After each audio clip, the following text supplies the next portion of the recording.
genuine stories, empowering horse people. This is Horses, Hope, and Hustle. I want that for other people. I don't ever want to be like, don't get married.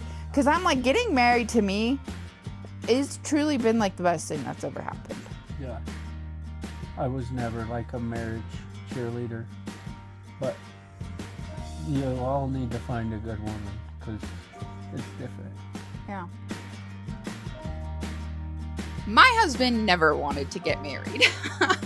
You can ask him and he'll straight up tell you. But then he met me, and less than 6 months later, we were husband and wife. Today, 1 year into our marriage, Brian and I sat down together to talk about what our first year of marriage looked like. What almost didn't happen, why we believe when you know you just know. We're sharing our marriage and relationship advice and exactly what this first year has really looked like for us. This one's honest, it's a little messy, and it's proof that when God moves, He doesn't always wait for you to be ready. So welcome back to another episode of Horses, Hope, and Hustle. I'm your host, Crystal Show, and here we share genuine stories of entrepreneurship, faith, and people just like you and I who are making their way in the horse industry. So let's dive in. Well, welcome back to another episode of Horses, Hope, and Hustle. Today I'm joined by my incredible husband as we just celebrated our 1 year anniversary on July 26th. So we figured we would come on here, and if you're watching the video, our obnoxious dogs are also involved today. So yeah, we just wanted to come on here and talk about married life and such. I did. Brian Did not. doesn't love the podcasting. No. I don't like being on camera. Yeah. So, should we start from the beginning and talk about before marriage, or should we talk about married life? Whatever. I feel like we should kind of talk about the beginning because it's all very important. You and I met February 2025 on good old Tinder. I was looking for love in all the wrong places. Brian was looking for a hookup. I was looking for the real thing. Did you want to get married before we met? No, I very much did not.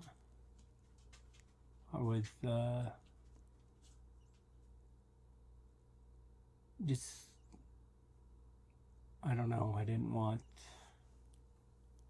I guess, the responsibility of it, I guess, is more or less, I mean, not even the responsibility of it, I don't know what the word is, but,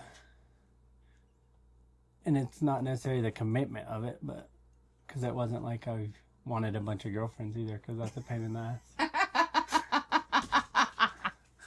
I just didn't want to deal with it, I guess. Yeah.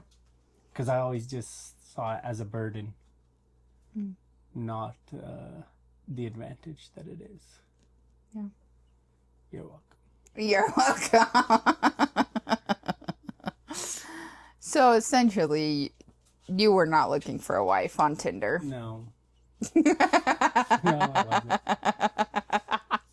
I still need to write a review on Tinder and tell them I got more than I signed up for.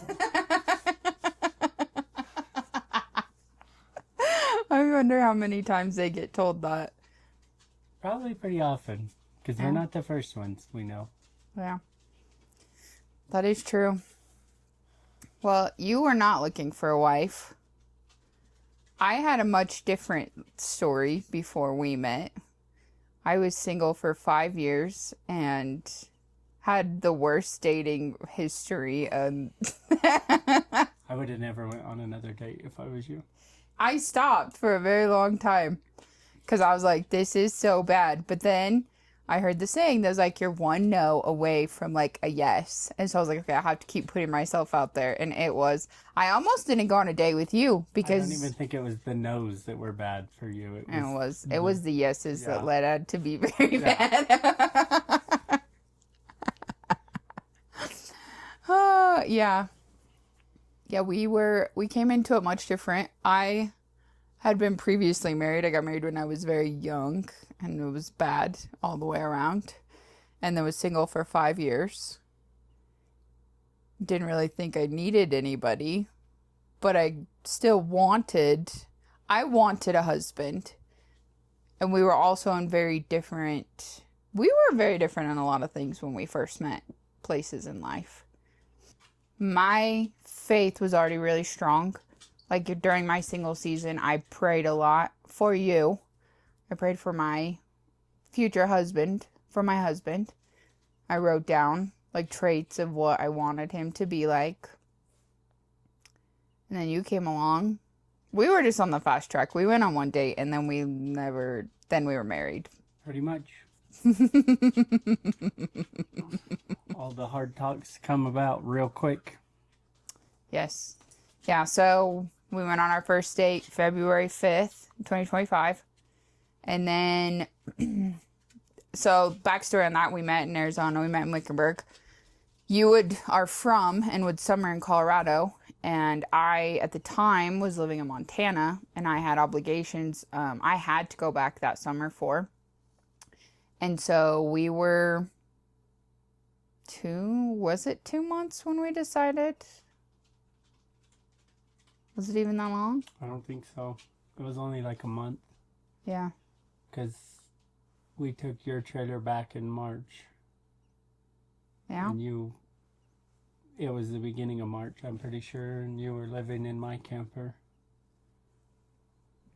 Pretty quick. And you had made it to the interview process for a place here in your hometown. Yeah. That's very, very hard to get a job at or get considered for an interview. And you had came back for the interview. That's when I thought you were going to leave. I freaking cried my eyes out because we were like a few weeks in and you got called for that interview. Shout out Bubba. I've never told Bubba. Bubba almost ruined it for us. He was throwing some landmines out there. We're going to have to tell. I never did tell him about that.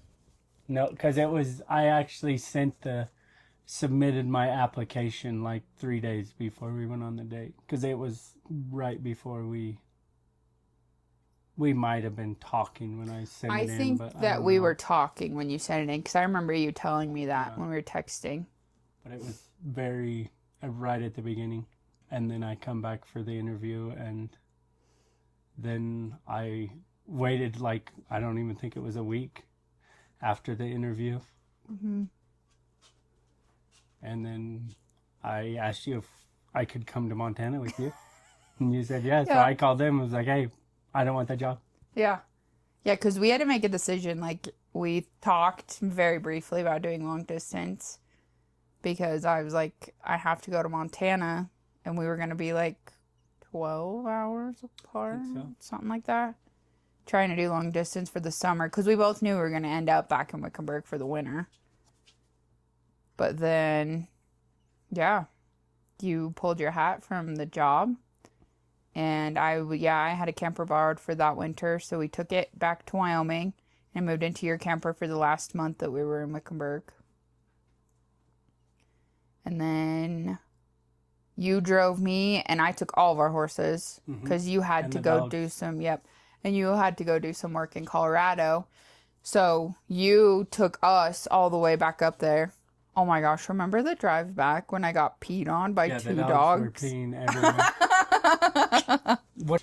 Yeah, oh my gosh, we had a very old dog that we lost this summer that was like having issues and he had an accident and it got flung in my face as I had a migraine.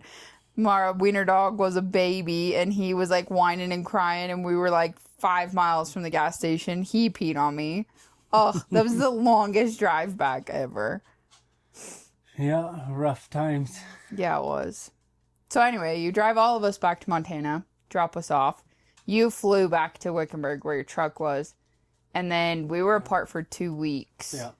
While you went and did some work before you came to Montana. And you sent me a text. You were like, I need to know your ring size. Here we are. Then we were married like I just wanted to get her just a ring.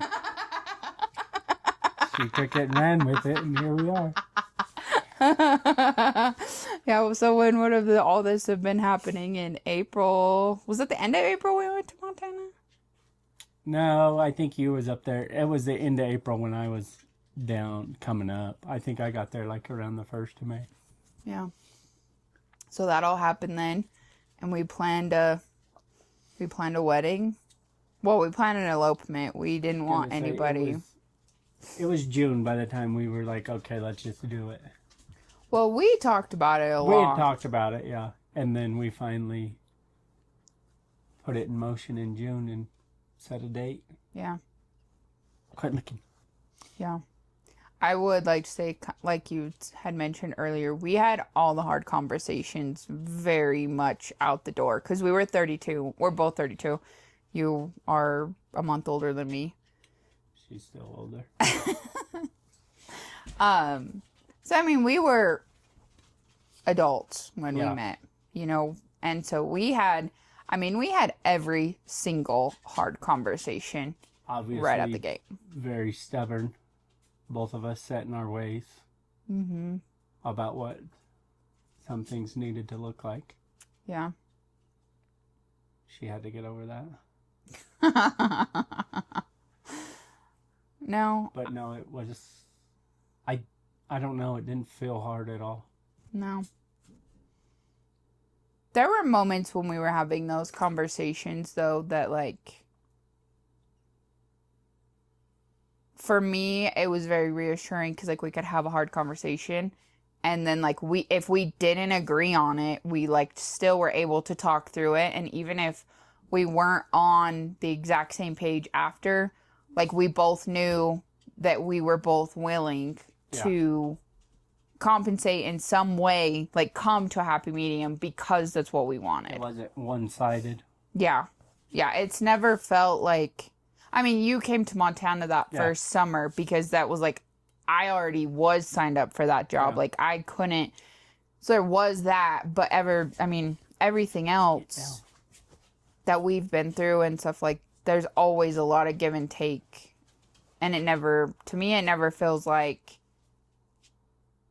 It never feels like I have to, like, nag you for it. Yeah.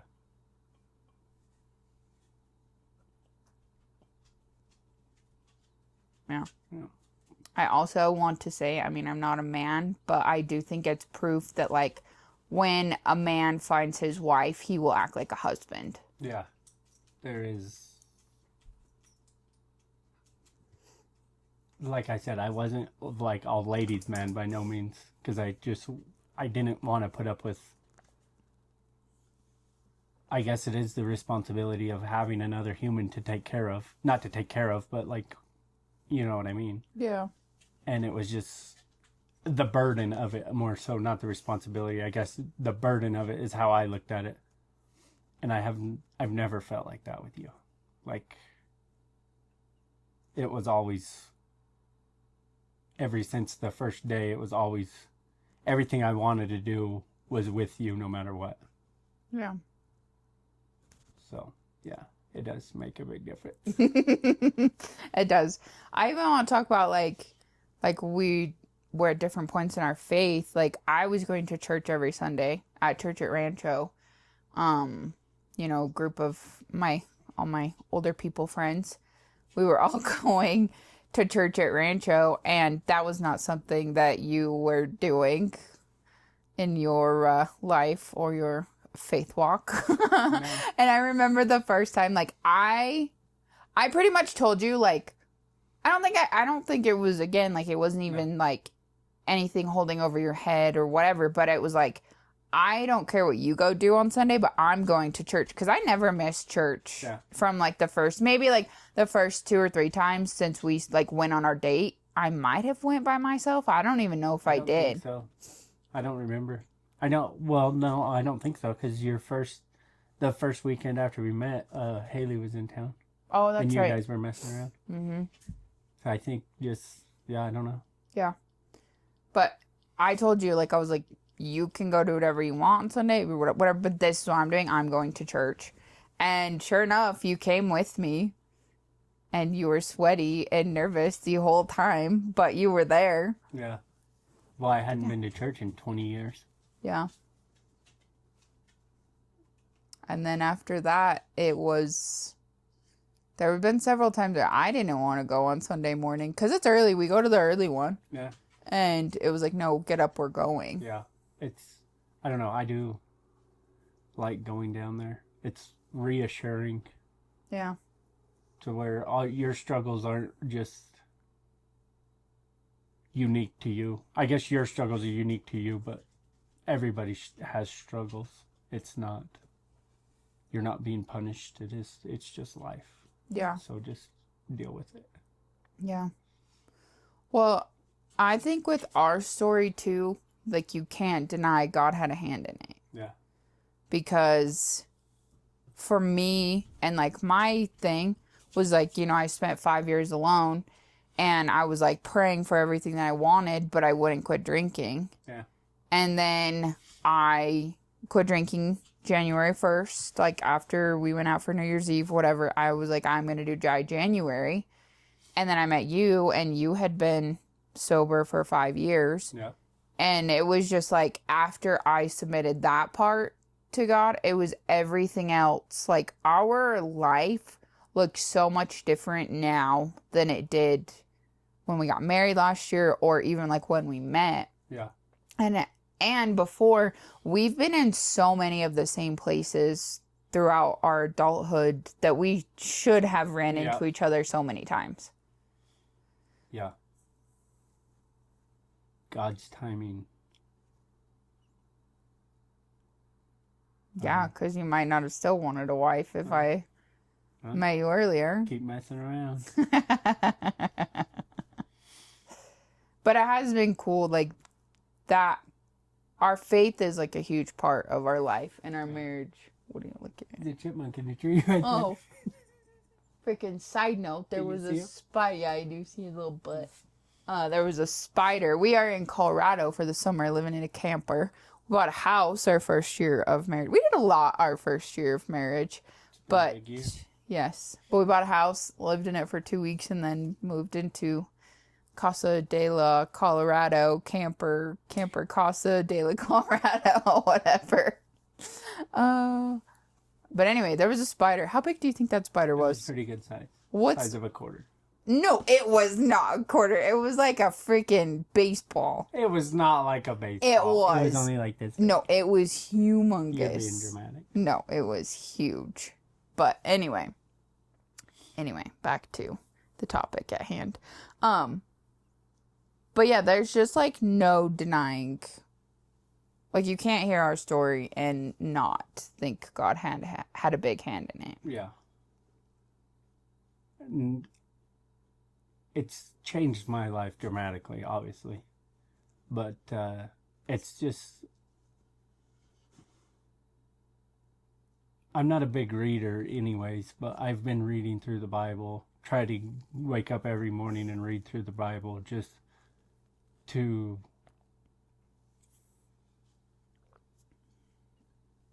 I don't even know what the words are, but just to find or make sure I'm trying to be the best that I can be for you is what it boils down to. Because before it was just whatever, get up, go to work, and just like go get money to rope, really, is all it was. Yeah. And I don't think I was very much on just a plateau of, I wasn't going up or down. It was just, but in the last year we've grown so much, and everything's growing around us so much. Yeah. Well, I think that is a big, I don't know what the right word is, but like when you are with the right partner, I do think your life changes. And it is insane the people, like the comments that the people closest to us have. Yeah. Because I get told all the time, like, we never would have imagined Brian being like this. And, I also get told all the time that, like, people have never seen me this happy before. Yeah. You know? And so, like, the power of being with the right person in your life, even just the person that, I don't want to say levels you out, but compliments you the best.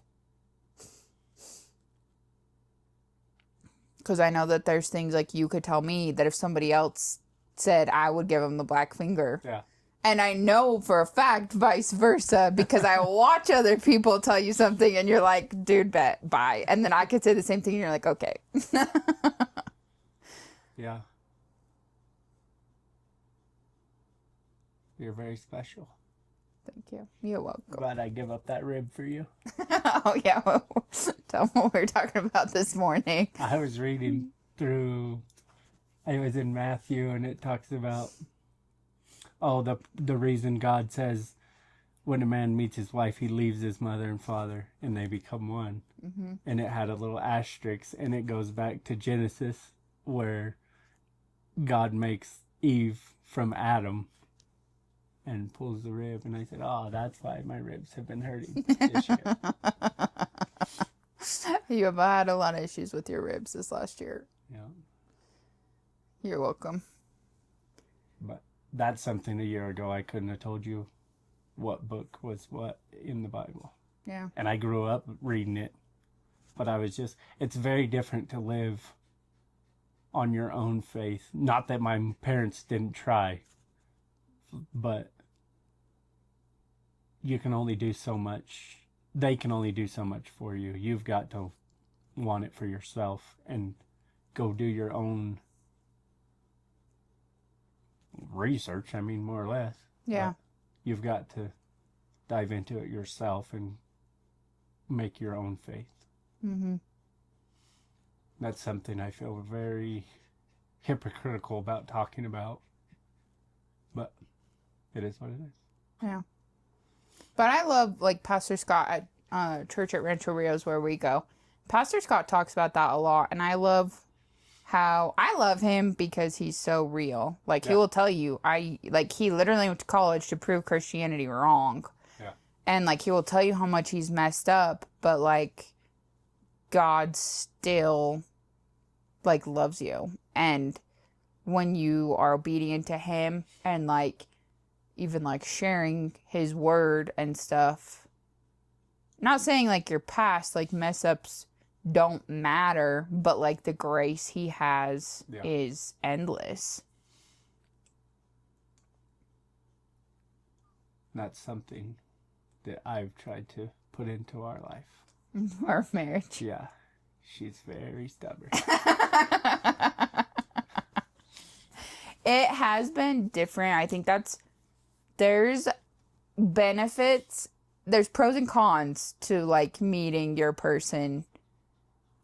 Not later, and it wasn't even later in life, but we met at 32. Yeah. We were both very, like, we were just doing life our way, and that has been something that we have had to... Well, yeah, we both left very young and just survived and made it to where you were comfortable living the way you were living, and I was comfortable living the way I was living. Not saying either one of them was wrong. Yeah. It was very different. Very different. Sometimes I have to remind you, like, excuse, I made it 32 years without you, dude. I don't know how. I don't either, but there's definitely a lot of grace that has to be given. And I want to say, too, like, I don't ever feel... Like, don't get me wrong. We argue and we have our moments. Like, I'm not trying to paint that we have this perfect marriage to everybody on this podcast. Like, that's not the point of this. Yeah. But what I'm saying is, like, being willing to give grace. Like, yeah, we'll get in an argument and, like, we'll have to have a break from each other. But, like, we can usually come back and, like, admit, or, you know, like, we're both like, okay, like, we shouldn't have done that, or, like, we're sorry.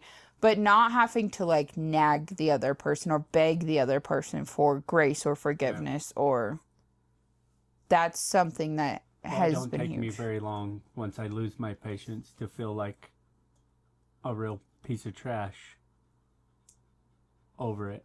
Like, if I do lose my patience and get mad at you, or I usually don't yell, Yeah. but I do get frustrated and I will throw a fit. But then afterwards, it don't take me very long to really regret it. Yeah. And that's usually in the past. I don't care. Like if I got pissed off, that's their problem. Is the way I looked at it. Yeah. So you've made me very emotional and ruined me. Very stupid. Remember that argument we were arguing one time in Montana? Because Brian just wanted to rope, and I was like, you have to ride the... We have very different opinions on the horses, too. And we get in this argument, and then Brian goes outside, and I go to storm out, and I'm not wearing my jeans or anything, because I was about to go out there and give you a firm talking to, and he's saddling the horse, and I was like, oh, okay, never mind. And we both had to... Then she was mad that I was not even going to argue with her. I had a stern talking to ready for you. Oh, that's funny. Now she's just spoiled and gets mad when I tell her no. She acts like a toddler. Sometimes.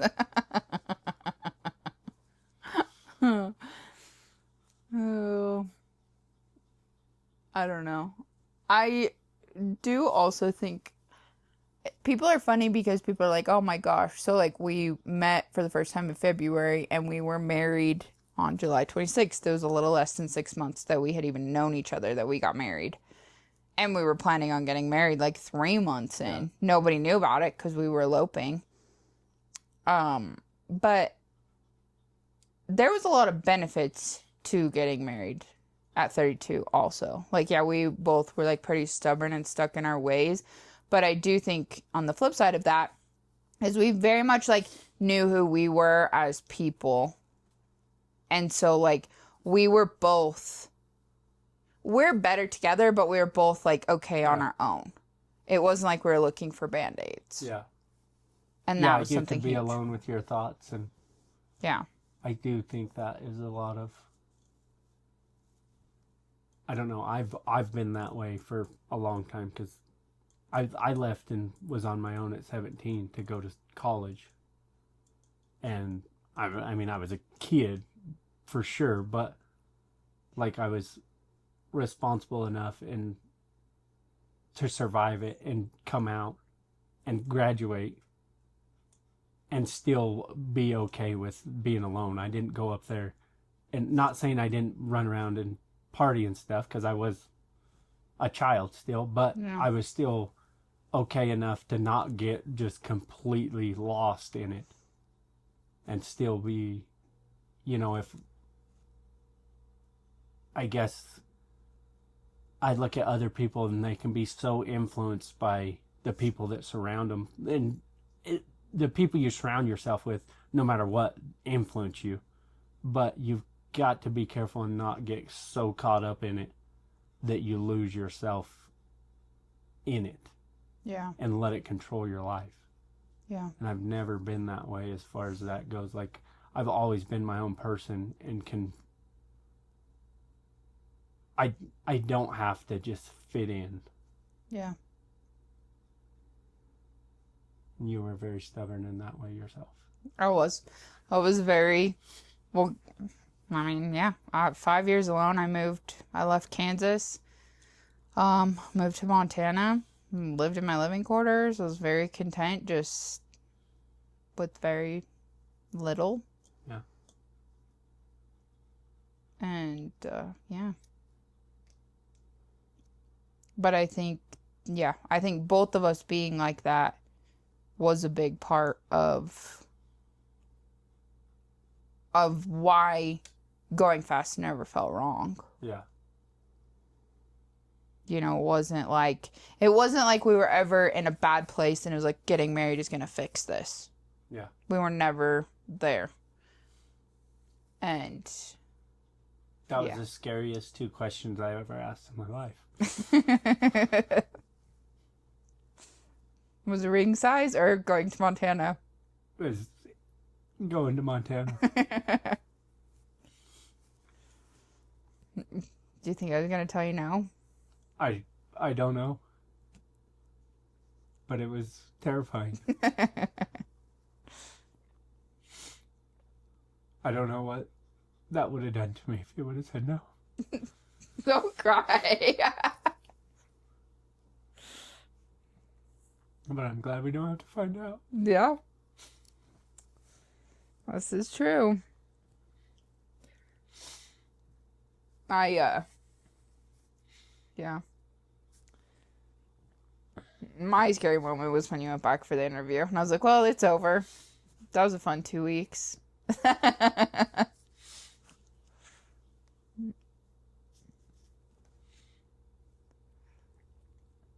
No, I think that's when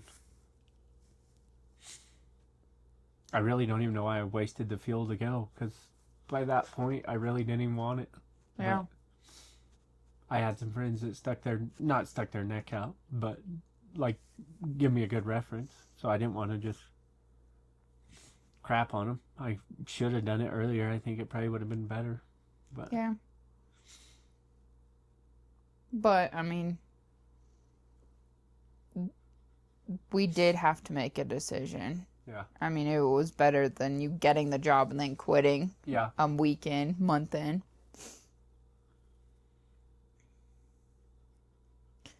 But it was all in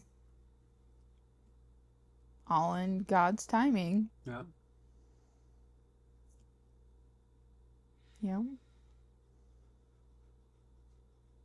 And now I on a note too, eloping was the best decision ever. That was number one. It was like the funnest secret to have ever. Like we were like planning things and we pretty much had it all planned before we even told our family. Yeah. The only one that really knew from the beginning was my friend that I had make my ring. And I was like, you cannot tell anyone. And yeah, we planned all of it. And then I think we gave our family like 4 weeks notice maybe. Yeah, just I think a month, yeah. And we were like, you need to be in Wyoming on this day. And we used my grandma's cabin. Or my grandparents have a cabin. And, Most expensive things was those damn cups. oh my gosh. Yeah, I have a big thing for coffee cups. And I got these cups designed. And how much was it? It was like $8 a piece if you bought 20. And it was like $4 a piece if you bought 72. And I'm like, girl math, obviously we want 72. Well, shipping on 72 cups was about the same price as the cups cost. Yes. So we spent like $700 getting those cups. It was ridiculous. It was.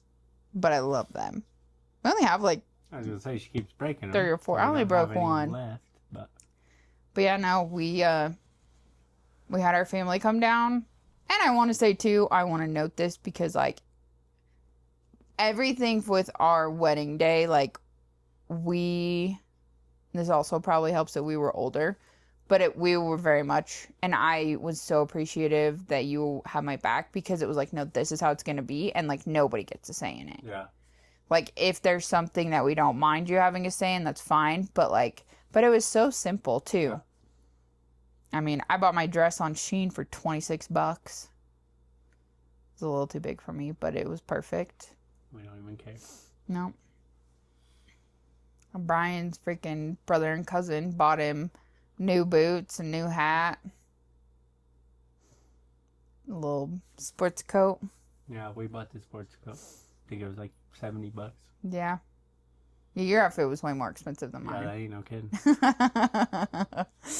And then We only had to pay for part of it though. yeah, that's true. Very true. But yeah, then we did a dinner the night before with our family that was coming from out of town. Did a hamburger dinner, and then the next day we went to the cabin. My brother had found had cut down some quakey trees, made our arches. That was important to me, was the arches. And then they made 2 benches for those that couldn't stand. My dad officiated, and yeah. Did our ceremony? Yeah. Did our ceremony at like 2. And it was like 15 minutes long, the whole thing. We did the ceremony and then got pictures with all the family. And then we all just played games and ate dinner. And then everybody left and we stayed up at the cabin. It was like the best day. You're a lucky girl. I know. Brian was ready to lay down the law. He told everybody, you better frickin' be good or else. I don't know what you told them, but everybody told the line. I just told him. It's not about you. No.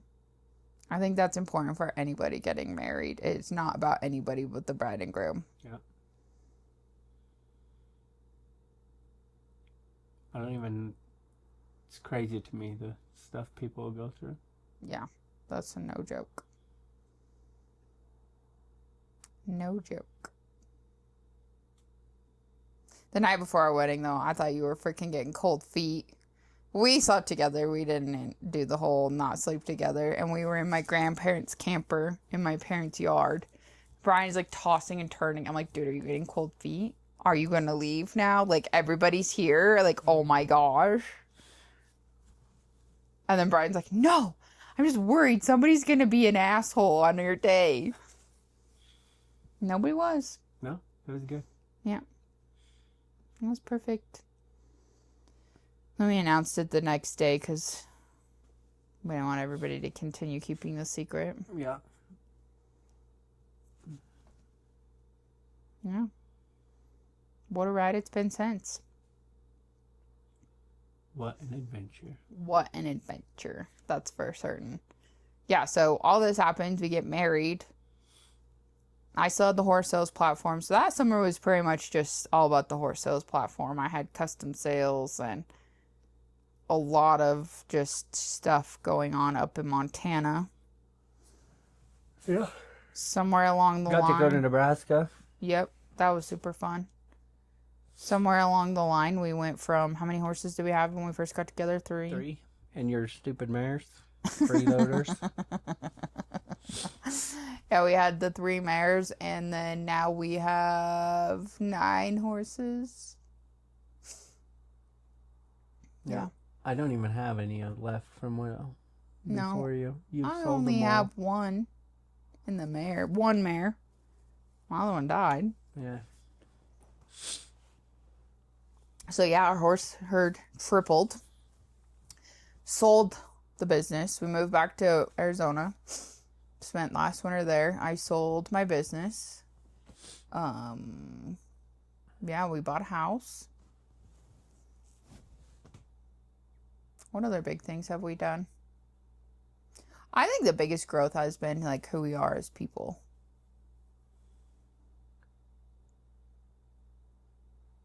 Yeah. It's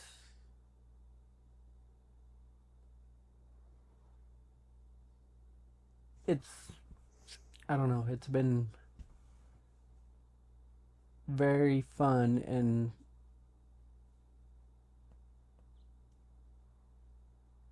I don't even know the right words, but it's just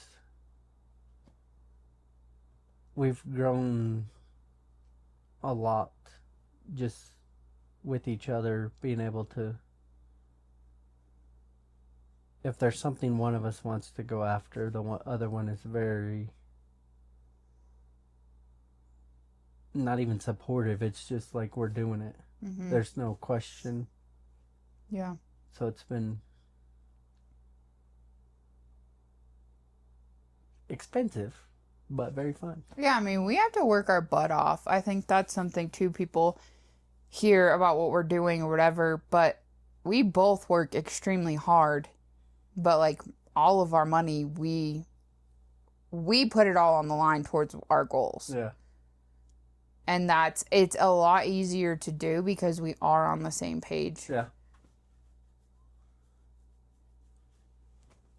Somebody's got to learn to say no sometimes, though. Yeah, not yet. You don't listen anyway. We do have that problem. I'll like show Brian a horse, be like, I think we should get this one, and then we get it. And Yeah. I will say too, it's been really cool because I had the stud Tonto before we were together, and I was showing him and everything, and you started showing him, And I just had the worst luck in getting my own mares covered. And then this last fall, made me want to quit breeding because we had one mare that was in full die. So that was 2 that passed away. 2 weeks later, the mare that I had won money on, shown, all of that. Brian does not like her. She's very quirky. She's just a pain in the butt to be around. She is. But that mare sloughed her foal at about 6 months, and I was freaking crushed because that was another year I wasn't going to have my own Tonto baby on the ground. And we've been very fortunate. We've had 2 mare owners that we've been able to purchase babies from. So now I have a yearling. We have the oldest one. And very first Tonto baby ever. Mm-hmm. That was also another God thing because I bred that mare. We shipped semen to that mare when I was in Montana. And when I was going back and looking through his breeding papers, I look and they just were 45 minutes away from us. So I texted him for updated photos one day, and they were like, yeah, come meet her. And we were like, hey, if you want to sell her, like, well, we're interested. But when those deals come up, like, you know how much it means to me. Like, there never was a second. It was like, we'll figure out how to do it. Yeah. And I mean, it's silly of us. If we're going to have him around, we need to know what he's throwing. And if we can't get him from our mares, we need to do something. Yeah. But, like, even thinking like that, because I was into the breeding before you came into the picture. Like, that was something that you... And I would definitely not do it if you didn't want to. I hate it. But it is, like, it's something you're very passionate about. So, I mean, we're going to do it. Yeah. Yeah.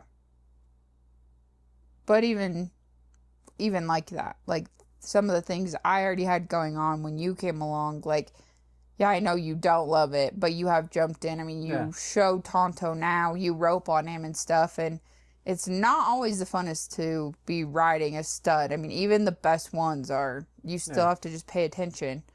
But, yeah, you've jumped into that, and the roles have been reversed, too. Like, you want to go futurity and go rope and all this, and so, you know, when our friends are in town and they wanted to go enter the World Series, like, we figured out how to make it work. Yeah, because he needs to go be seen. Mm-hmm. It's been very cool to bring him up here, and just the love he's got up here in this group of people is awesome. Mm-hmm. And so, yeah, everybody needs to see him. Yeah. Because everybody needs a Tonto baby. Everybody does. Everybody needs a little color in their life.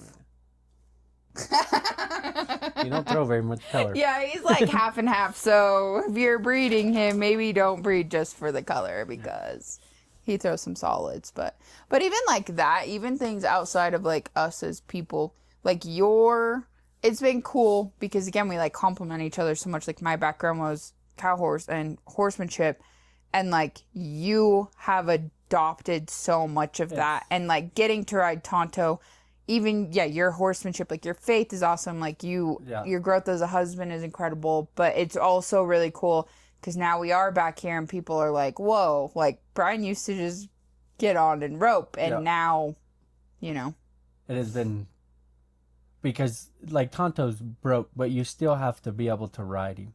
Mm-hmm. And that has helped me a bunch across the board as far as, for one, I can get on there and ride him like I used to and go out there and rope, and he just will do it, you know? But I also can get on him and be paying attention to what I'm doing and set him up good and make him look 100 times better. Mm-hmm. You know, and I'm not even the best horseman, but it has changed the way I ride and rope so much that it's transferred to, it's made it so much better. Yeah. That is a cool part about our marriage too, because right before we met, I was in a horse wreck in December that like I didn't even want to ride. I wanted really like I only had Tonto. I sold out of everything I got done just to Tonto was my only riding horse. And when we very first got together, I was wanting to start roping. I wanted to head, though, and obviously Tonto's a little small for that. But, like, I remember you coming over to where I was staying, and, like, when my arm got tired but Tonto needed more reps, like, you would jump in. But, like, you've helped me learn how to rope, and I've helped you with your horsemanship. Like, you and I hear a lot of couples and people talking about, like, oh, I could never. Yeah. And we've been really good, I feel like. Like, we can take not criticism. I guess criticism. Constructive criticism. Like, I've never felt like you're just like dogging on me at all. And I've always been kind of that way. Like, I'm very prideful in a lot of ways, and I'm not going to deny that. But when it's something that I don't know, like, I don't care if it's some little girl on the fence or my wife that's like, hey, do this. This is what you need to do. Yeah. I'm very accepting of help. Yeah. Because, I mean, honestly, when we were in Montana and even in Arizona, like, we ride with each other the most. Yeah. You know, and we're trying to get to a point where I even, like, roping, like, actually team roping live cattle, and, yeah, being around, and I'm, again, like, not saying that we are perfect, but I appreciate that about our relationship, that, like, and I think, too, we're both really good at, like, when there are other people around, is I don't sit there and scream at you, or, like, vice versa. Like, there have been times, like, I just started really roping out of the box, and, like, if there was something bad in a run, like, you just ride up to me and we just have a conversation. Like, there's never any, like, degrading in front of other people. Yeah. I feel like that extends to everything, though. Like, we are very respectful towards each other. Even behind closed doors, it's not like we ever get disrespectful. Yeah. And then, like, in public, it's just very, Yeah. I just gotta give you a whooping every once in a while. Oh, whatever. She's very due for one, too. I don't know. We talked about this before, and when I was single, it made me sad how many people always told me, like, stay single forever. Yeah. Like, don't get married. You don't want to do it. And what, like, broke my heart the most is, like, those 5 years were so lonely. And so for someone to be like, stay single forever and, like, watch me go and, like, spend all this time by myself while they, like, went into a home with somebody else. Yeah. Like, one, it made me sad that people wish that upon me. And two, it made me sad that, like, if they were that unhappy in their life, that they, like, wish single. And, like, I genuinely do not feel that way. I actually got even to a point where, you know, we talk a lot about, like, you did the mindset coaching deal, and, like, now we're way more aware of things. But, like, there's so much power in your words, even, like, how you talk to or about, like, your partner. Mm-hmm. But I don't think it's funny at all to even joke about divorce. Like, I don't even like being around other people who are joking about it with their spouse, because to me, I lived it and it was horrible. I would never wish that upon anyone else. And, like, I would never, like, it's not even a joke. It's not even something that comes up. Like, we don't even make those kind of comments of, oh, well, we'll just break up or what, like that. It's not funny. It's not, like, now that I'm in a marriage that means truly, like, the world to me. It's like those things around me too have changed a lot. Yeah, I'm a funny guy, but I don't think I've ever made a comment like that. Yeah.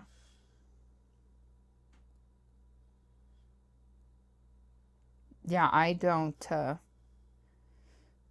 know. I do definitely think too, like, one, it's a lot because we will drink now. I will say that, like, we're to a point now where we can have one or two or maybe three, but we can shut it off. Yeah.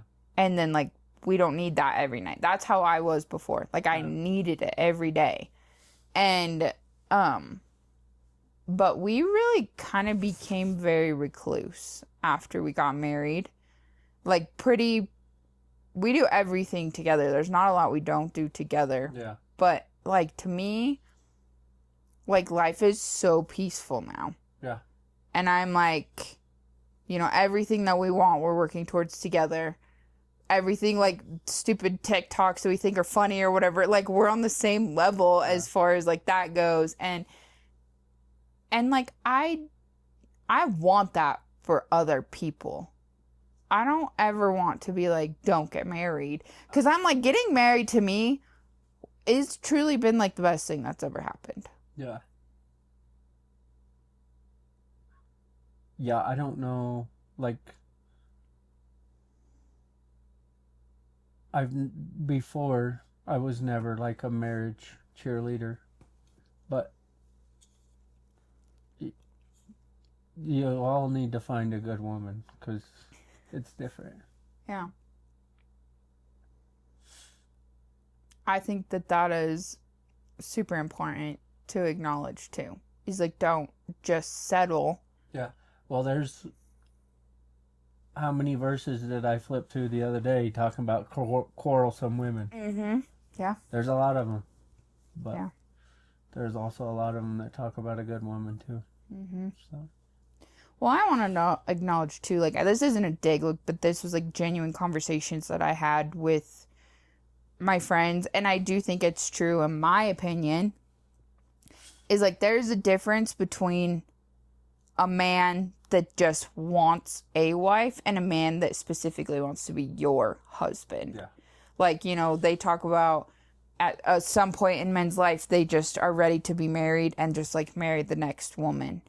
But it's different. What I want to preach to, like, single women listening is, like, I never had to beg you to change anything. Yeah. And it was never, like, an ultimatum either. It was never, like, you need to do this or I'm out. Yeah. It was never that. Like, you rose, like, just like you said, like, reading in your Bible, like, you rose to that. Like, you were like, no, I want to be.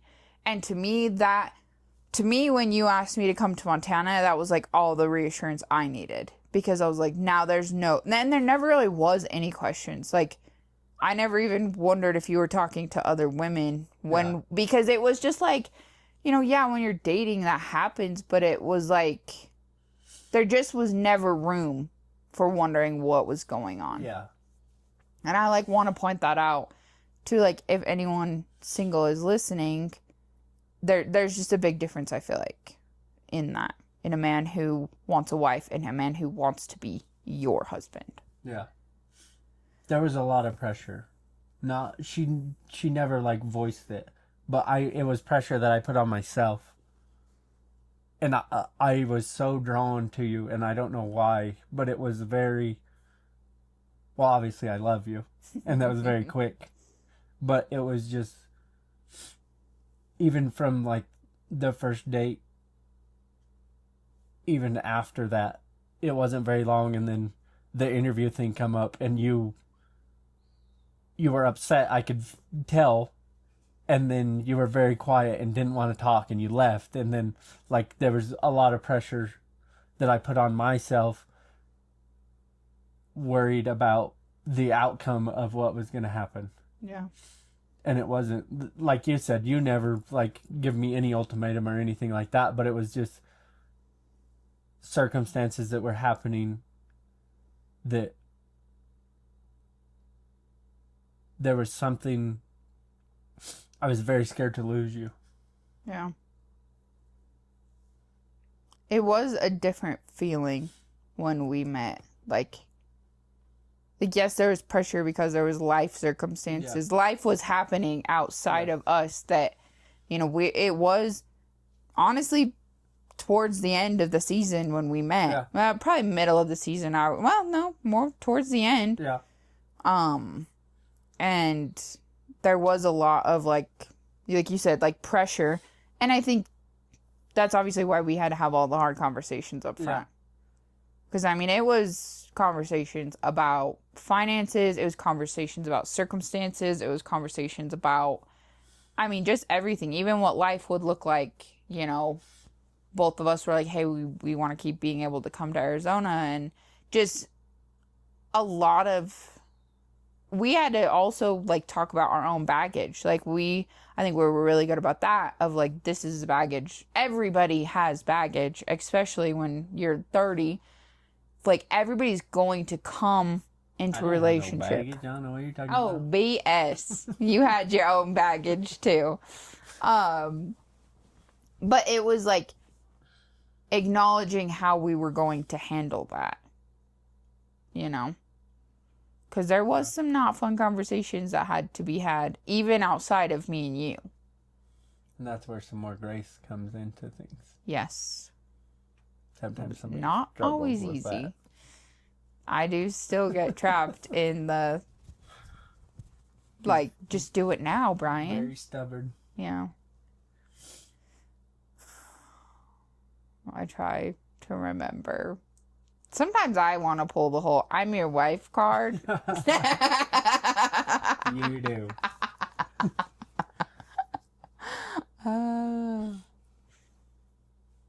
Yeah, I don't know. What is your best advice? What's your best for marriage advice? I don't know. You don't know? You just gotta, like I said, don't. I was never one that just wanted to be married, but I guess when you find your rib, you know. Yeah. It's true. Because, yeah, that's been running from marriage since I was 15 years old. Yeah. Everybody be wanting to marry me.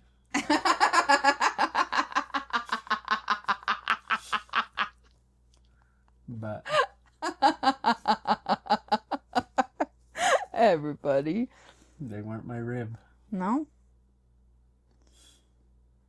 Yeah, well, I'm glad you got to deny everybody. I just kept getting, like, denied and... Well, actually, I don't know how to say that. I don't know. It was a long 5 years. Yeah, you made Waiting some poor for choices. you. Yeah. Poor thing. Yeah. The dating world is not fun. I did not belong on the streets. Yeah, because your street smarts are not good. Again, I survived 32 years without you. Yeah. I don't know. I mean, just like I said, I don't know what to tell you to go find one, but I guess when God's ready for it, He'll send her your way. Yeah. I think that's very true. Very true. But she's out there somewhere. Yeah, even if you don't know it. Well, I think that's funny too, because we were in, again, completely different boats. And one night, I'm not even kidding you, like when I would pray at night, I would like pray for my future husband. I would pray that he was happy, healthy, and finding his way to God were like the three things that I would pray for. And it's also funny too, because like writing and like manifesting, like how like you were everything on that list except for dancing. I think there was one thing that was like, you don't like to dance. you don't need that shit. But but everything else. And like one time at women's night with the church, our pastor's wife does women's night, and that was like a whole conversation, was like, that was what was something that was hard for me, because I was very stubborn and very independent when we met, is like, I thought that, I don't want to say stepping down, but like not being the leader, not being the boss, like not being in control, like made me weak. And like that was something that, yeah, sometimes it still comes up, because I will be like thinking things need to go my way. But I had to learn, like, I feel like once I fell into it, though, I went like the complete opposite, because now like I don't do anything for myself. Like I don't fix anything, I don't drive, all these things that I used to have to do by myself, I don't. And I'm like very proud of it. Like people, like there's still like my married friends will be like, oh, I did this. I'm like, oh, I never do that. Yeah, why would you? Like, oh, I have a Brian now. But Di at women's night told us, and I thought this was like really cool, is that as women of the house, like, we're not built to lead. That's not like even like God's purpose for us, but we still have like such a powerful influence on our household. And like when I heard that, I feel like when we first got together, I didn't realize the influence that I had on you, because like I said, like I was never trying to have an ultimatum. Yeah. But it was like, these are things that are important to me, like my non-negotiables, like my faith and this and that. And like, that's where you just stepped up. And like looking back now, like I was already reading my Bible often, like every morning, journaling, going to church. And like, those are things that you like adapted without me ever asking you or saying. And so I think that's been really big for me, is like stepping down. Like I don't have to be this independent or the leader or anything, but I still have like a lot of influence on our home. Yeah.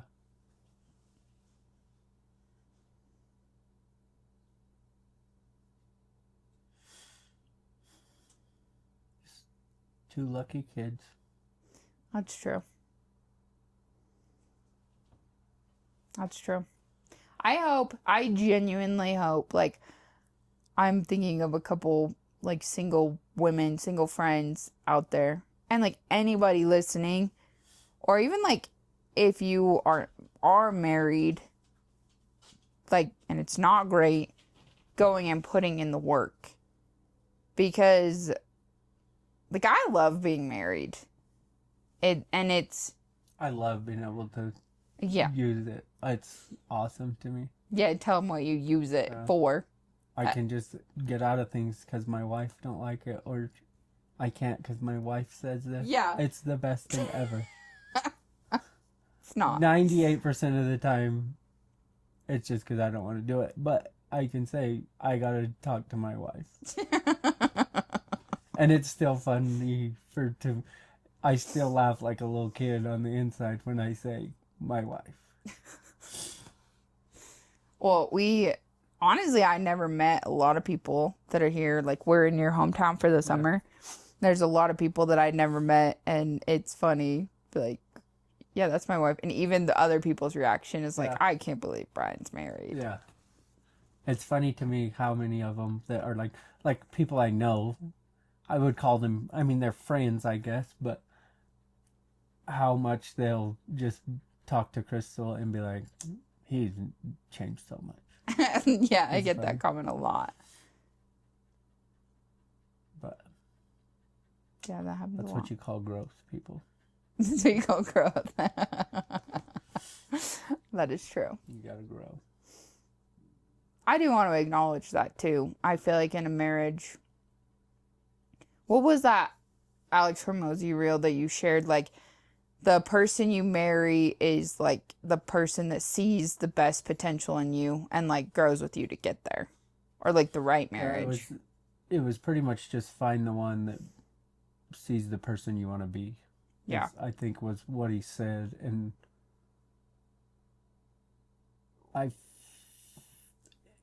felt that from day one. Like when we got to talking, just because we didn't text a lot. Somebody was the bad texter. Brian was the worst texter. I almost didn't go on a date with him because of it. In all honesty, I wasn't ready. I didn't think I was ready. Yeah. To have a relationship. And then we went on a date, and then I knew I was going to do everything I could to keep you around. Yeah. But yeah, it was just, I think that's what he said, is find the person that sees the person inside of you that you want to be, or it was something along those lines. Yeah. But that's very true.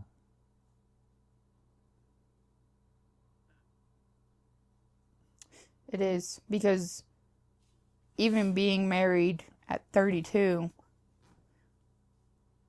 we've changed so much in this last year. Yeah. I mean, very drastic changes have happened.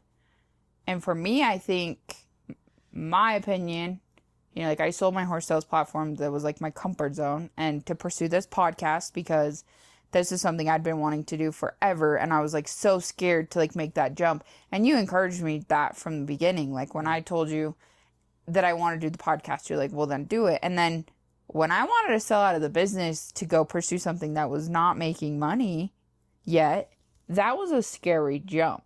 I mean, even like, you know, yeah, like there was the funds from the sale of it, but like that's a one-time transaction, and then what? And so being with a person that sees your potential, like it just makes the growth.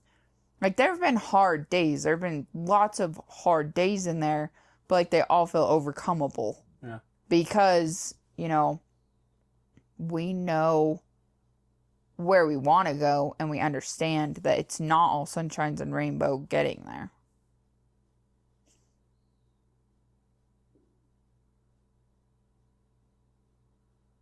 What is it, imposter syndrome, when you feel like you shouldn't be where you're at or something like that? Mm-hmm. Crystal's always like, you need to talk on there. And I'm just like, why? To me, everybody should just be this way, and you just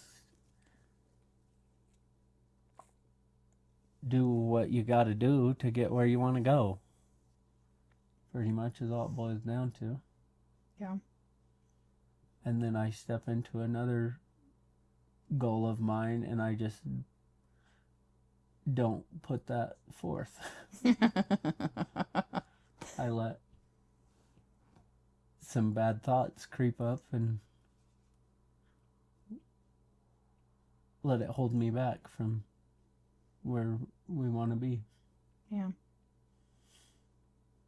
It is. If you allow yourself, it's easy to fall back in like old ways. Just negotiating with comfort.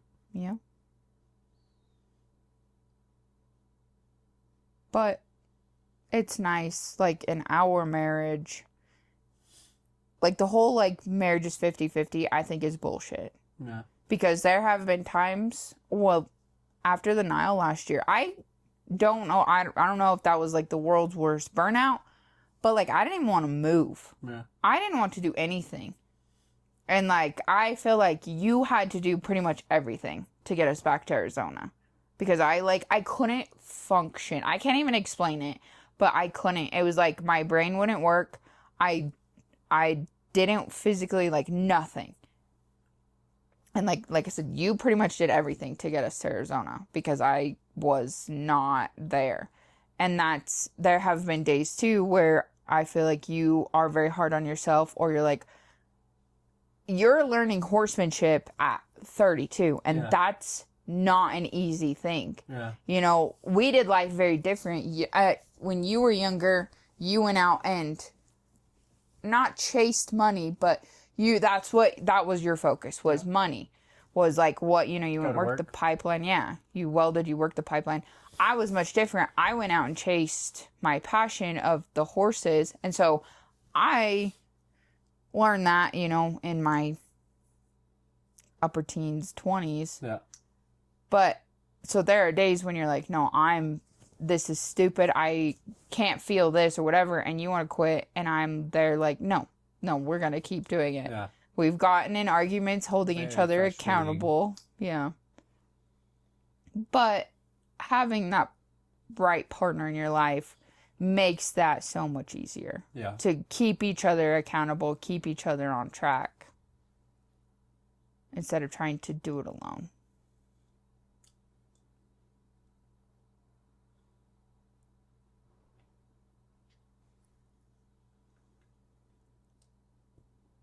I think that's also the power of the right partner. Yeah. Like, I don't want somebody to listen to this and be like, oh, I see potential in this person, but their actions aren't saying that, they're going to fulfill that potential. Or, someone listen to this and be like, oh, well, yeah, my partner just like had a bad day and wanted to quit everything. So I just said, okay. And I, whatever. I like want to, as someone who lived it both, like, that sounds terrible, and I told you before this, like, I don't like to compare like my first marriage to this, but I also know what the wrong one feels like because of it. Yeah. Because getting married isn't going to fix your problems. And, like, yes, you marry potential, but when that person is, like, their actions are showing that, you know, they're going to commit to fulfilling that, not just blow smoke.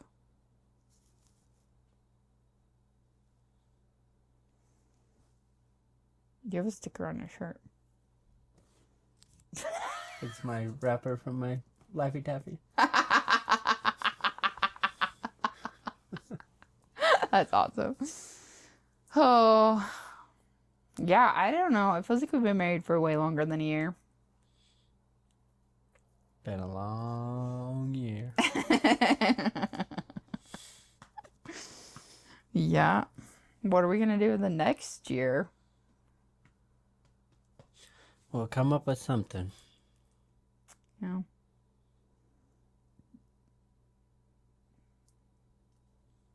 Well, I don't know. I'm hungry. It's dinner time. It's dinner time. That's the focus now. All right. Well, there's our 1 year marriage story. 1 year married life story. Welcome to the show's show. Yeah.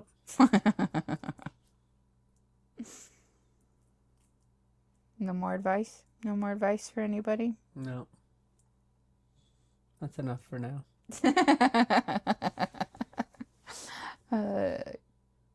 I know that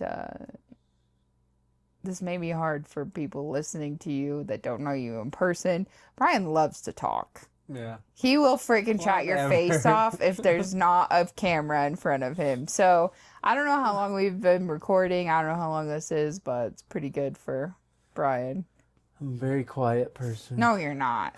Everybody who knows you will be like, Brian's lying right now. Put a camera up and all of a sudden Brian is a quiet person. But no camera, everything's free game for Brian. I want him to have evidence. All right, well, good luck to everybody else finding their person, because it's pretty great to have your person in life. It is pretty great. It is. All right, well, until next time. Till Brian's on the next one. Yeah. Another year. It won't be that long. Oh, and if any of our listeners want to follow Brian's social media, Brian started a TikTok. Yeah, but don't talk to me about it in public. Yeah, he would appreciate if you see him in person, please don't bring it up. He feels very awkward. Just follow it and look at it. Yeah. I haven't posted another video in like a week, 2 weeks. A while. Yeah. So we got to work on that. Go follow Life One Handed on TikTok. I pretty much do all the posting on Facebook. I post and tag you on everything. Yeah. So, yeah. Yep. All right. Well, happy married life, people. I don't know how you end this one. Good luck. Tinder should sponsor this episode. Be careful on there. Get more than you asked for. And also proof love can come in mysterious places. Looking for love in all the wrong places. You young girls should be careful out there. There's some weirdos. Also that. Yeah, that's a whole episode on its own. If I ever spoke on more on my single season, that would be its whole own episode. Not ready for that. But, alright. Thanks for listening. Catch you on the next one.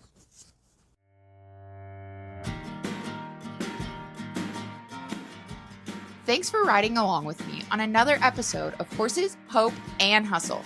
If you found a little bit of inspiration or grit here today, share it with a friend, leave a review, or tag us on socials. The mission of this show has always been simple: to build a community of genuine horse people, a place to connect, support one another, and help each other succeed.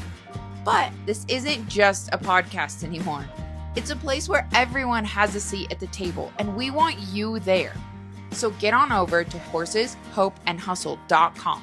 If you own an equine business or host events, you can get listed in our directory, where listings start for free. And subscribe to our weekly newsletter, where we highlight businesses, events, and opportunities right here within our community.